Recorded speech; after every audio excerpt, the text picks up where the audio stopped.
Good evening, Crime Crunchies. I hope everybody is having a great day. Happy Friday. Happy Friday the 13th. Thank you so much for joining. I am Courtney C. And here at Crime Crunchies, we don't take a bite out of crime, we crunch it. Crunch, crunch. Crunchy, crunch, crunch.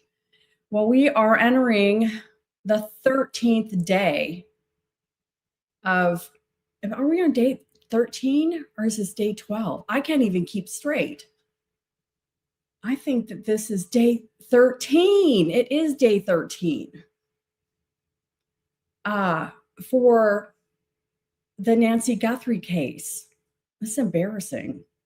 Yes, it is day 13, Friday the 13th. That's why I got confused. It's like, okay, it's Friday the 13th. It is day 13. And this poor woman is still missing, and they're putting some things together, but again, it's a slow process, and I just have to wonder, how long people are going to be hanging in there. It's the media is still all over the street. I think it was raining in Tucson today, so they were having a little bit more difficulty with the weather, and it makes it a little bit harder for DNA and evidence to be found because they really have been beating the bushes. But we're just still hoping, still hanging in there for Nancy and for the Guthrie family. Absolutely. So let's go ahead and take a look at some of the updates from today. We've got a couple videos that we'll take a look at. There have been some updates, some information that has made its way into the news. So Fox 10 in Phoenix, Arizona. This is compliments of Fox 10. Today's latest updates. The Pima County Sheriff's Department has released the following updates on the case. PCSD, the Pima County Sheriff's Department, is still working with FBI on the case, and there has been a little hullabaloo regarding whether or not everybody is staying friendly and being chummy with each other. And I am actually going to go through a report by Matt Finn and also take a look at a video, because the sheriff Nanos is he's a little in the hot, I'm not going to say he's in hot water, but he's definitely under the microscope right now. Not sure if really he is playing nice with the FBI. They would be my best friend. I would be whining and dining the FBI right now, because they have toys and gadgets that I'm pretty sure Pima County Sheriff Department does not have.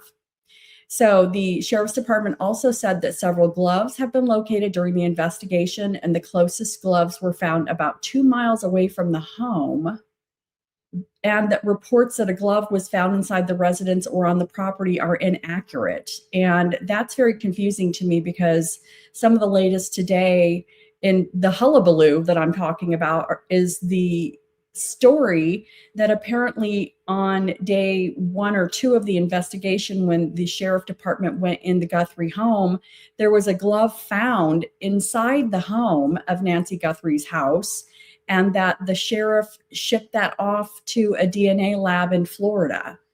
And I think it was probably before the FBI really got involved. So, I mean, it was probably standard procedure for the sheriff's department to, find a glove and evidence, and the right thing to do, in my opinion, would be to send it off to a well-known DNA lab in Florida, wherever it is, especially because that was a little bit before the FBI was on scene.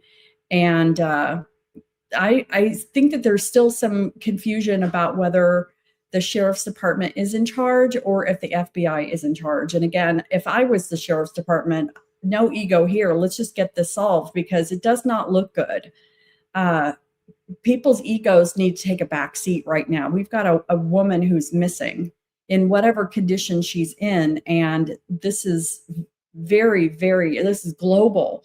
People all over the world are reporting on this. And I think people need to just get along. So that's interesting that the sheriff's department is saying that the the report that a glove found inside the Guthrie residence or on the property is inaccurate, because that would be a really big deal. And it's where's this information coming from then? Who's starting this information? People in the media that are lining the streets are literally talking to any sheriff or anybody coming out of the home. They're not shy about asking questions. So I have to wonder, where they got that information. But it seemed, I listened to Brian Enton. I'm watching the TMZ updates because they seem to be pretty well connected. I trust Brian Enton. He doesn't seem to try to be dramatic or, fantastical. So I think that he even mentioned that a glove had been found inside the Guthrie property. So I don't know. We'll have to see what happens with that.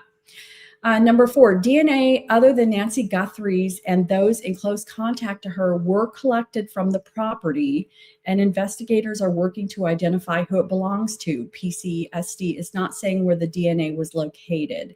And apparently, supposedly, and again, we're only going off of what we hear, just trying to grasp any nugget of information. Supposedly, it wasn't until recently in the last day or two that somebody, whether it's the FBI or the sheriff department, started swabbing for DNA of people who actually worked at the house or around the house. And that should have been done right away. So, it could be that there's somebody's DNA in the home. It could be a healthcare worker. It could be a house cleaner. It could be anything. It could be, I don't know, it could be touch DNA. So it'll be very interesting to see if there is anything inside the house. I would imagine that if we have the video now of the suspect coming in the house, they're probably looking at things that might have been jumbled or pushed around, or things that kind of stood out, maybe doorknobs, bedrooms or closets or bathrooms, or the doorknob of the front door going in and out the back door. They probably were swabbing for DNA on those, touch point surfaces. And I don't know, the guy looked pretty gloved up. He honestly, the glove that the perp was wearing reminded me of something from like what the kind of material that's like a Santa Claus glove, or those old fashioned gloves that you wore back in the 80s or 90s. I don't know if he had several pair of latex gloves on. It's hard to say. Also today, routine pool maintenance was done at Nancy's home at the request of the Guthrie family. So, yeah, this guy who was coming in the front, the video of the person coming in the front makes me wonder how much other video footage they have. Apparently, they've been gathering other cameras from around, so we don't know what else they have. But I'm not saying that they need to release it, because there's probably no point. The best picture we have, or the best image of the suspect, is probably the one that has already been released. But I have to wonder if they haven't seen the video of this suspect leaving with Nancy, and if that's where they're getting the information that they know that she was at least conscious when she left the house. So, I'm just wondering if they don't have that video. Even the Guthries, Savannah has been pretty firm in saying that she thinks that her mom is, alive out there. And it makes me wonder if maybe they got this video a little bit sooner and the family knows some things. And the sheriff seemed like they're treating it like she's still alive, and that this, could be a rescue still. But, is there video out there that somebody has and can actually see this person leaving with her? And I'm hoping that she is out there somewhere. Again, we've talked about the fact that this Tucson is really close to the Mexican border. There are Mexican pharmacies down in Nogales, probably Rio Rico, where they caught the DoorDash driver the other day, that whole fiasco. But apparently there's also some pharmacies in Tucson that are kind of under the table. And if Nancy is conscious and she's able to let them know what she needs for medicine, maybe they're able to get some sort of, Mexican medicine substitute. They have different names for different things, but typical medicine. Hopefully, they are able to get that for her if she is still alive. So, this is the update today. There's still some back and forth, apparently, of whether Sheriff Nanos has been playing nice with the FBI. I want to talk about Matt Finn from Fox News had an interview with the sheriff. But I think I want to watch this video first from NewsNation. Arizona sheriff finds himself under microscope in Nancy Guthrie investigation. So let's watch this video first.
Talk about the sniff test. The sheriff saying that he wasn't aware of the Guthrie siblings filming that video that Savannah posted on her Instagram, and that seems really odd, considering that the post was probably scripted by somebody in law enforcement. And so how is it that he didn't know that they were doing that? Maybe I don't know, maybe he is detached. He was at a basketball game.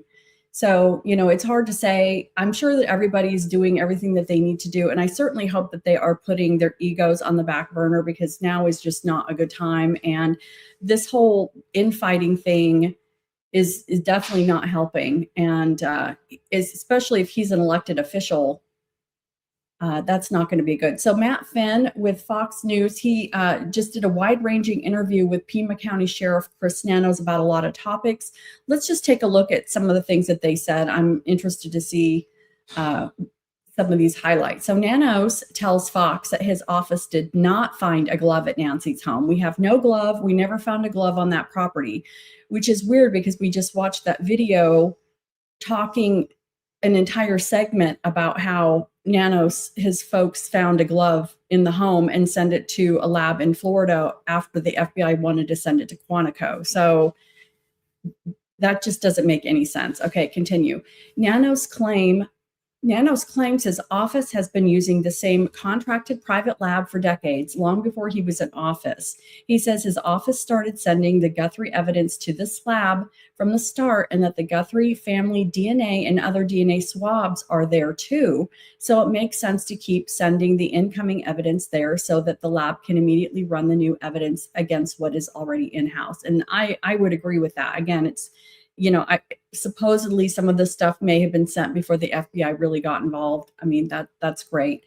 Nanos claims the FBI was on board with this. He says, why split evidence between the private lab and Quantico? We trust the FBI's crime lab. We've used them before, but in this case, we started with that lab. It's just that simple. Nanos claims he is working together well with the FBI, claims he would have no reason to seek their help and partnership. Absolutely crazy. No reason, not to seek their help and partnership. Absolutely crazy that he wouldn't use their partnerships. Nanos claims he called the FBI the next working day, the Monday after Nancy went missing. He shoots down claims he was reluctant to include the FBI and says, for example, they quickly let the FBI take the lead on the ransom notes because the FBI is better at that with their technology. On the ransom notes and their legitimacy, he says the FBI is the expert on that. He can't comment. On whether this is a kidnapping or something else, he says, we believe it's a kidnapping, but you always consider all possibilities. Again, I think if they had the video, if the suspect in the video that approached the home actually left the home, it's possible that they could have seen the person leaving with Nancy, and maybe that is what's behind his statement. We believe she left out the front door because, again, there were those droplets of blood. So I think they have it on video, folks, in my opinion. The sheriff said in a local news interview that they found a few different gloves in the area some miles away. On this topic, he told Fox that they are not necessarily prioritizing every glove. For example, they're getting calls of gloves in Phoenix a long ways away. So news of every glove that's found may not be critical. Well, of course, I agree with that. Nobody is ever really eliminated when asked if anyone has been ruled out. And I have to say that it's been at least a week now that Ashley Banfield is completely backpedaled. Nobody is even saying Tommaso's name anymore, or the family. I think people have given up on that.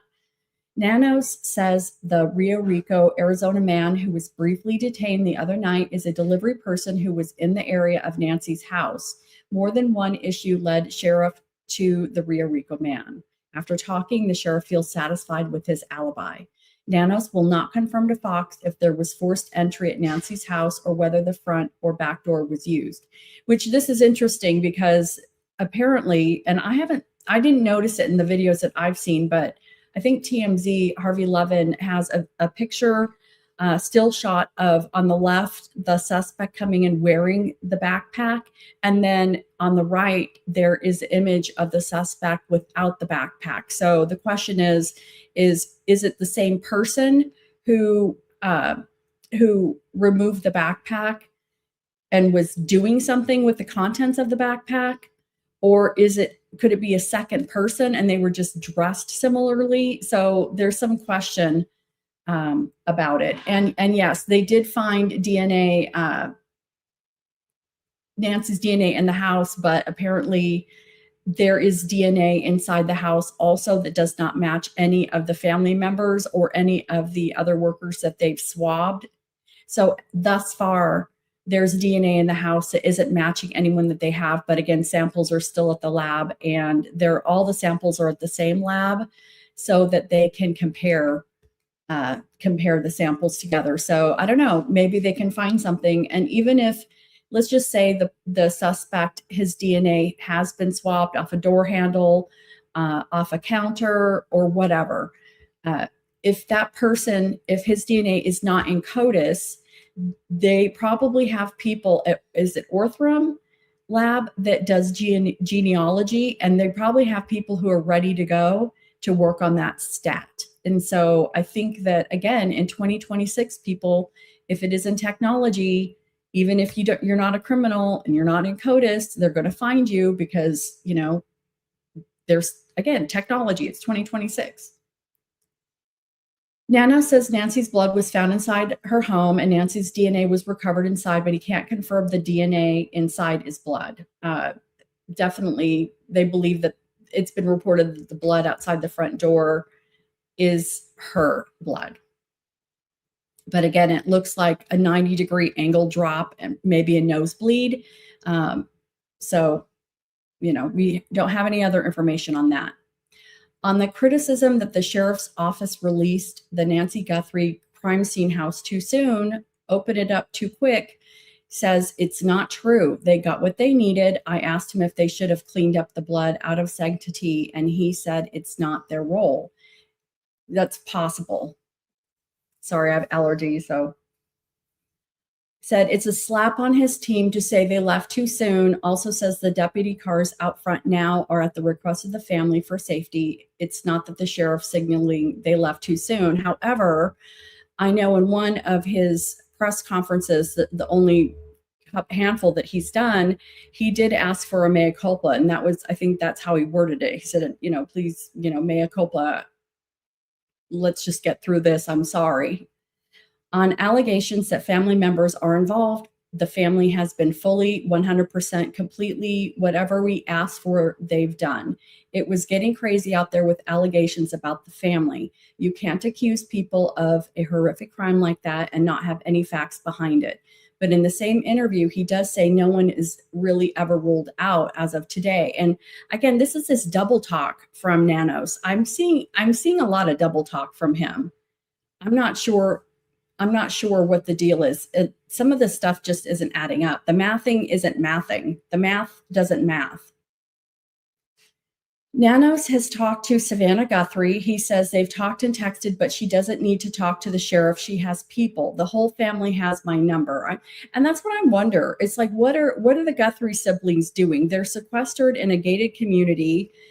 I don't know if the brother's still there. They've been very quiet, very private. I can only imagine that they do need privacy. I mean, Annie cannot go home because the street is a circus. Anytime anyone shows up, the pool cleaners were there today, and I think people started probably chasing them down the street. So, I mean, what do you do? How do you spend your hours every day? I mean, it's just, there's nothing they can do.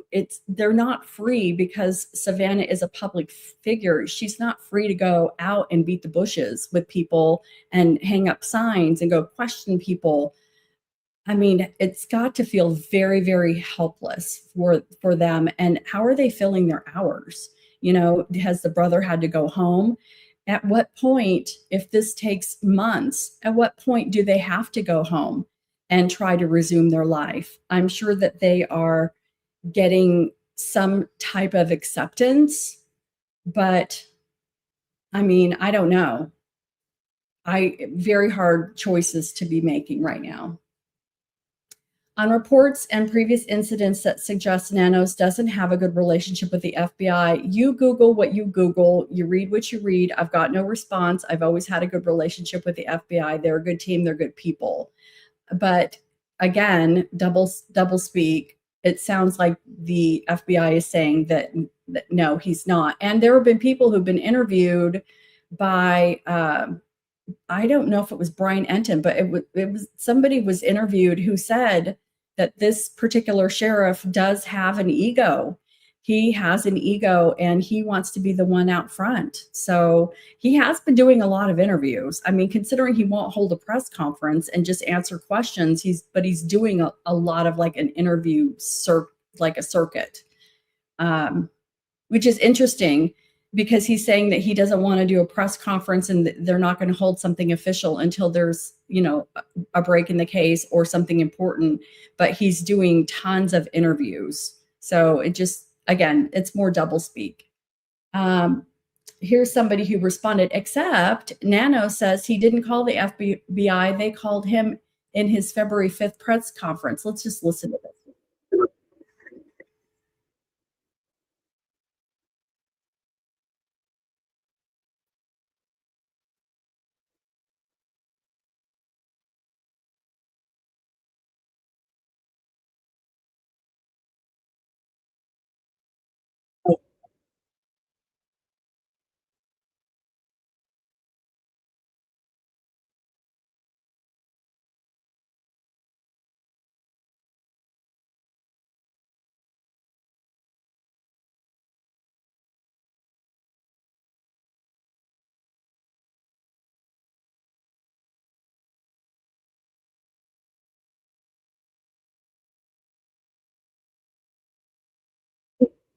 Double talk.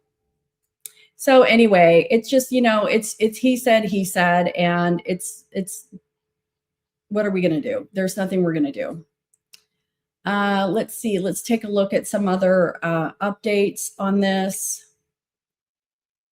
Of course, everybody knows yesterday. I don't want to spend too much time, but they upped the reward to $100,000, which is really kind of. I thought that this was good because they were going to negate, especially the letter that TMZ had gotten. Let me pull that up because the interesting thing about TMZ is they got a third letter. Oh, this is interesting. Let me go to the third letter first, and then it looks like let's watch this third note received because I thought that when they upped the reward to $100,000, the second note that Harvey Levin had received was somebody asking for 1 Bitcoin to be deposited, which was about $60,000 ish, and uh, and people were like, okay, well, if you were on the up and up, wouldn't you just give the information and just take the $50,000 reward? Well, by them upping the reward to $100,000, it makes more sense for this person to share their information with the FBI because they're going to get more money from the FBI. And again, if he really has information on who this person is, do the right thing, you can walk away with $100,000. So let's listen to about this third note, and then we'll watch the other video. And of course, we have an ad. I love these ads. Join Moki. Anyway, thank you so much for everybody. While we're watching this ad, please take the time to subscribe and like the video. It's definitely, you know the deal. It helps the algorithm. I'm a new channel. I'm starting to get going, and it's free. And I appreciate everybody's support. Just that one little thing. Please subscribe.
Hmm.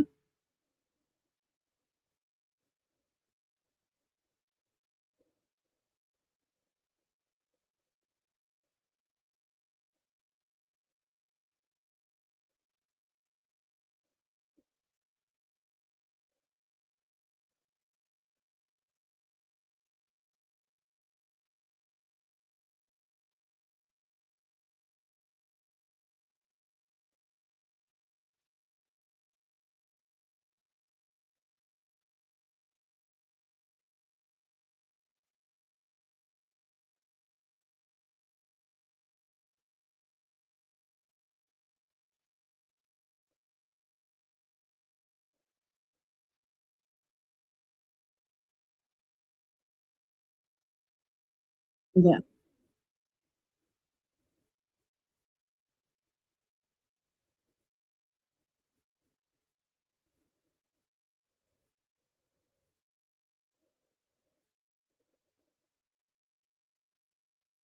I don't know.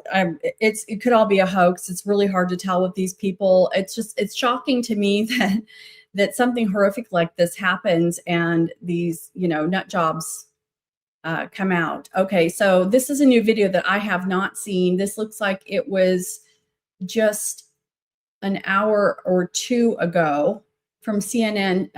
TMZ received 30 mail from person claiming to know Guthrie kidnapper. But I mean, we just watched that scene, but now it's claims kidnapper is international. And this goes back to why would anybody want to kidnap? Why would they want to be there? Why would they take her? What is the connection? It just seems really random. And if you're going to kidnap, if this is a Savannah, okay, let's talk about this. If this is someone who's targeting Savannah Guthrie for whatever connection, political, Olympics, stalker, whatever it is, okay, if somebody is targeting Savannah Guthrie, why would they take the mother? Why wouldn't they take Annie, who's younger? It would make more sense to me that they would rather take somebody who's younger and not an 84-year-old. I mean, in my opinion, anyone taking an 84-year-old probably going to just return her for free because they're hard to take care of. They're 84. She's not mobile. She probably needs stuff. She probably needs someone to help her. And so I just have to think that if this is tied somehow to Savannah Guthrie, it would make more common sense if somebody's going to do the research on Savannah Guthrie's family and they were going to take a family member in order to get a ransom or strike back at Savannah Guthrie, that they would have taken the sister or the brother, probably the sister though, because it's harder for her to fight back. But I wouldn't take the mother. That's the last thing I would do. So uh, I have to think that these kidnapping letters were probably people that just wanted to insert themselves into the case, wanted attention, wanted to take advantage of the situation. Just really odd. Let's give this a listen and see if there is anything that we learn new about this. I just have to think that, again, if this person really knew who the kidnapper was, I don't know what they're benefiting from trying to get this Bitcoin that's less than the $100,000, or trying, I don't know. That just seems odd to me. So let's give this a listen. I'm just going to mute this and talk for a little bit. So Crime Crunchies. Again, I am I like a lot of the true crime shows, and what I try to do is not a lot of chit chat. I do think that I'll get to a point where I'll be interviewing folks, but I like to just really get down and just look at the news. Um, I like to just go right in, and I prefer something that's doesn't have as much chit chat. So that's what I'll be doing.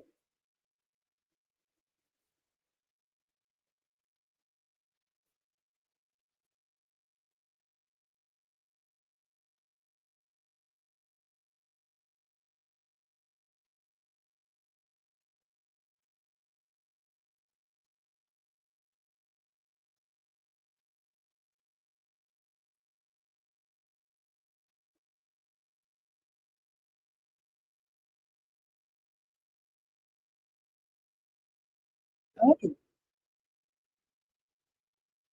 new.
Mm.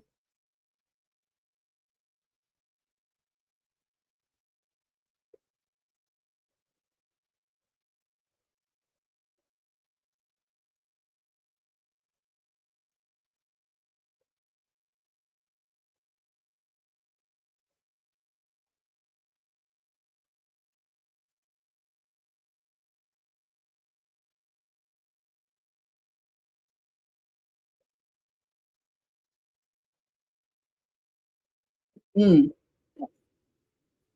Wow.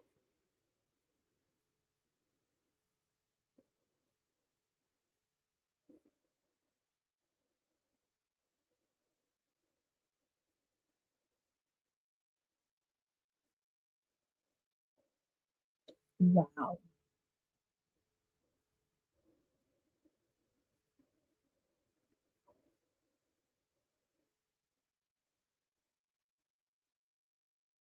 Mm. Mhm.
Mm.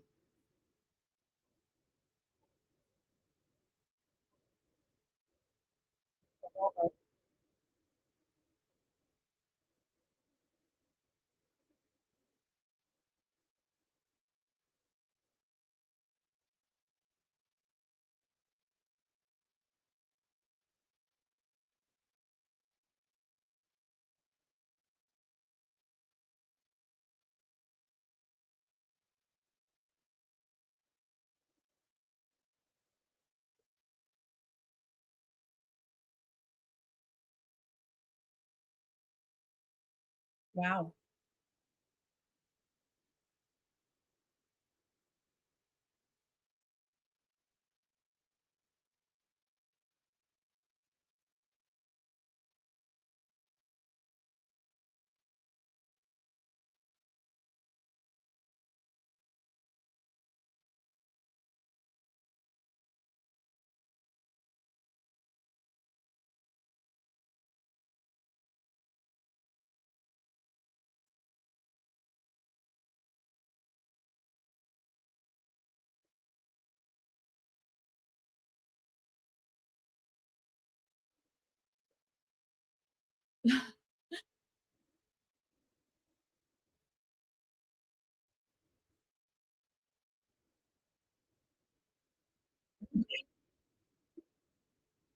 Interesting.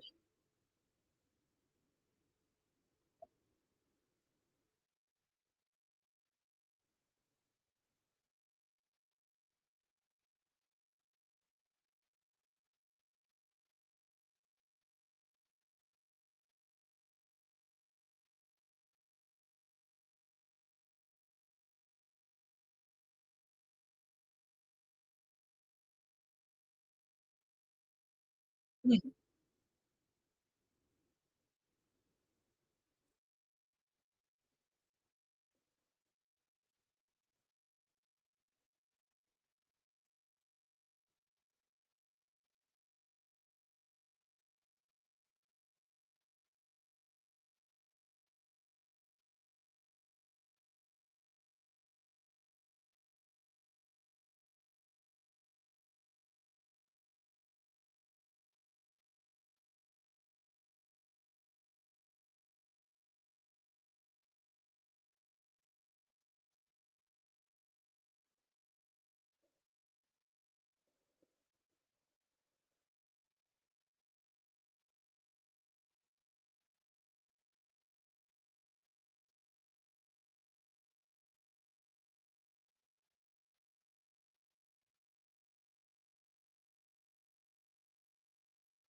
Mm.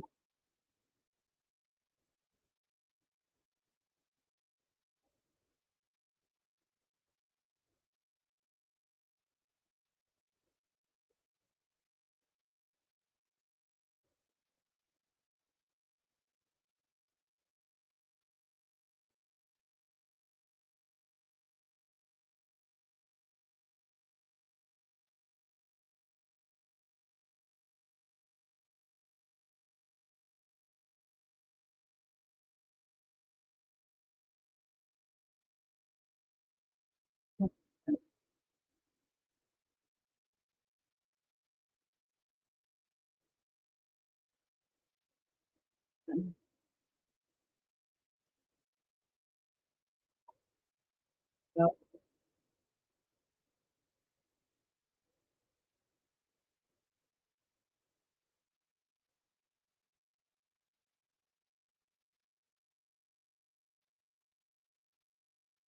Okay, so that's very interesting that they're able to athletic works. Let me just take a look. Athletic works fleece fusion jacket. We know this is Walmart, so I mean they do differ. This one in particular has a stripe across the front,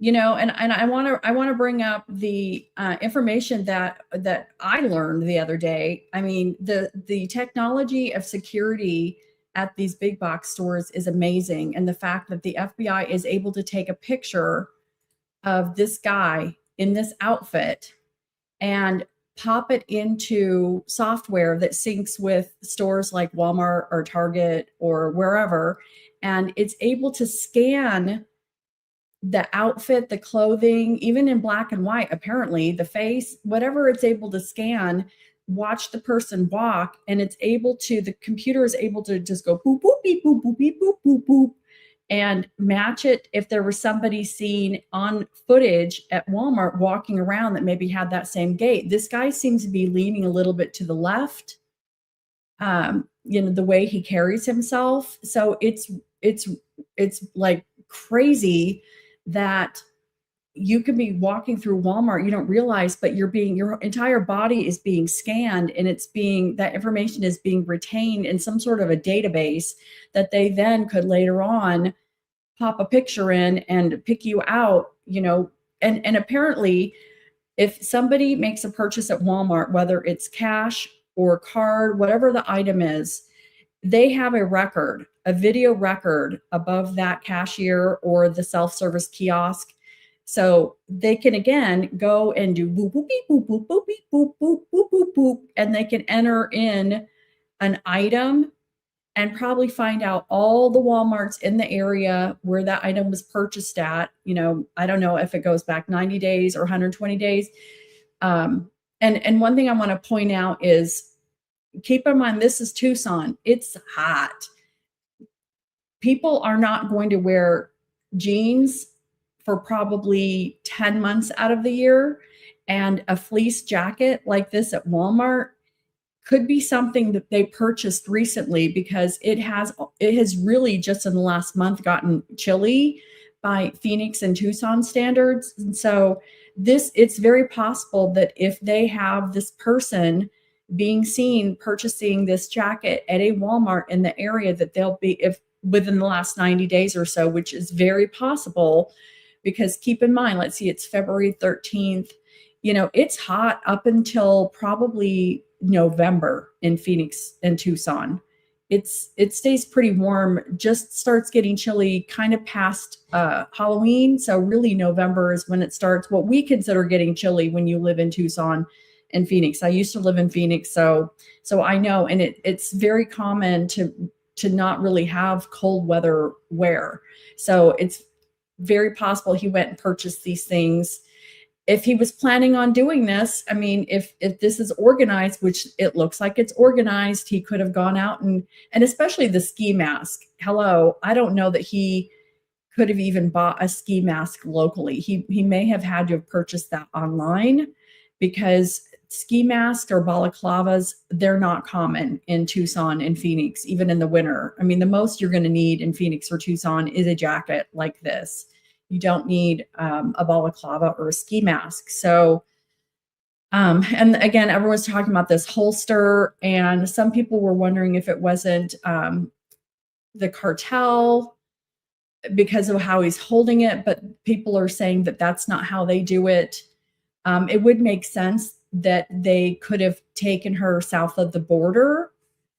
There are holes along the border where people can still cross. I think that there's a highway that isn't closed off. So it's very possible that, that they did find a place to take her across the border near Nogales. I'm not sure what the border is as far as customs. You'd have to have a passport to go into Mexico and a passport to come back. I don't know if they grabbed her passport or if they knew a back way to get into Mexico.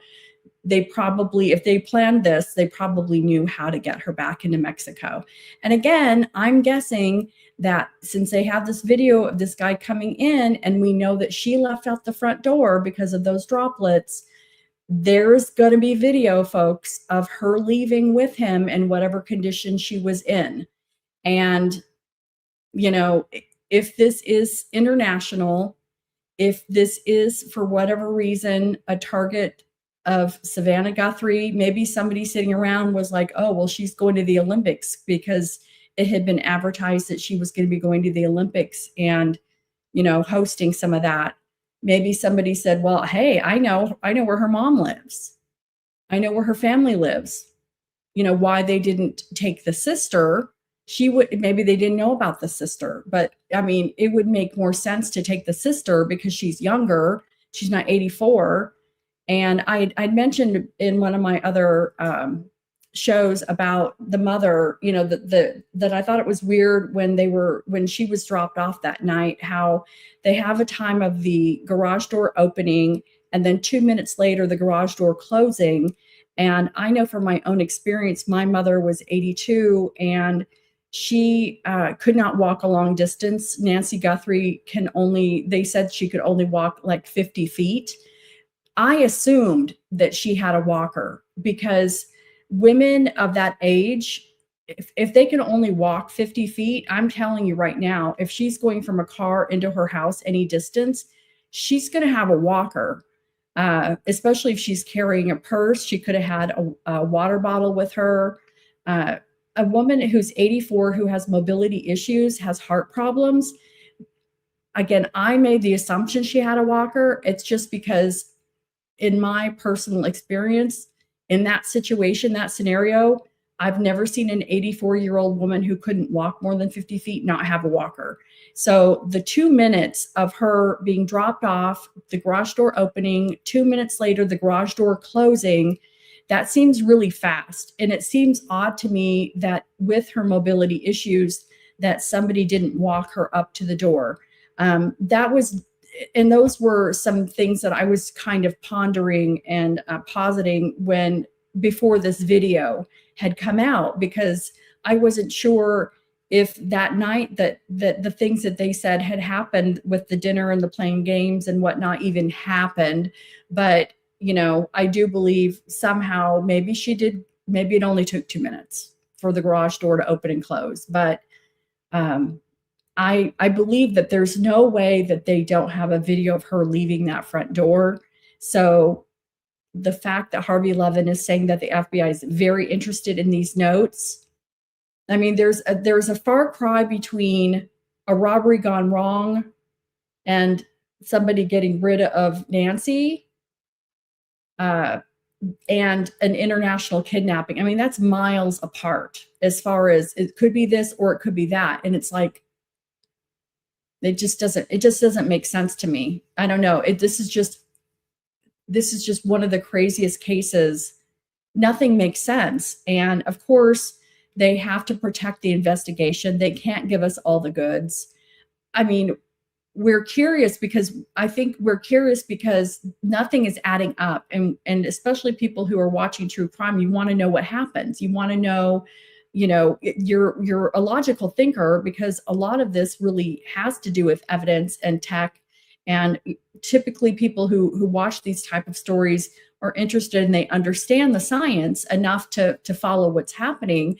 But this particular case that's unfolding, nothing is adding up. The math isn't mathing on anything. And I want them to protect the investigation and not tell us things so that, you know, and do what they need to do. Of course, it's just in the meantime, I think that everybody is so invested because I saw somebody post, you know, Nancy is everybody's mom right now. Nancy's everybody's mom, and nobody wants anything to happen. And I was just thinking today, you know, what if we get Nancy back? I mean, what will that day, how wonderful would that day be? So anyway, I don't know. The whole thing is just, it's confounding, and it's crazy, crazy, crazy. So it looks like those are the updates. Pretty interesting. I hope that we get some new news tomorrow again.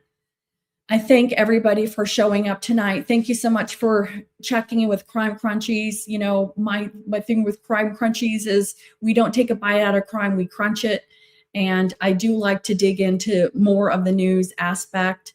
And I will be at CrimeCon. I don't know if anybody here, you know, hit me up if you are heading to CrimeCon. It's still a little bit of time. It's Memorial Day's CrimeCon, but I am going to be there, and very excited to meet some of my folks. And please, you know, thank you for showing up, but please like and subscribe. It really does help. I am going to be going live regularly. I hope you like my content. I'm not going to do a lot of jibber jabber. I really do like to just dig into the meat of what's happening that day. I'm going to be covering this week God's Misfits, an update on that case with Veronica Butler and Jillian Kelly. So again, please subscribe, hit that notification bell, like, comment, share, all of those good things. I love you guys. Thank you so much for joining. Crunchies, crunch, crunch, crunch. You guys have a great night. Have a great weekend. We'll talk to you soon.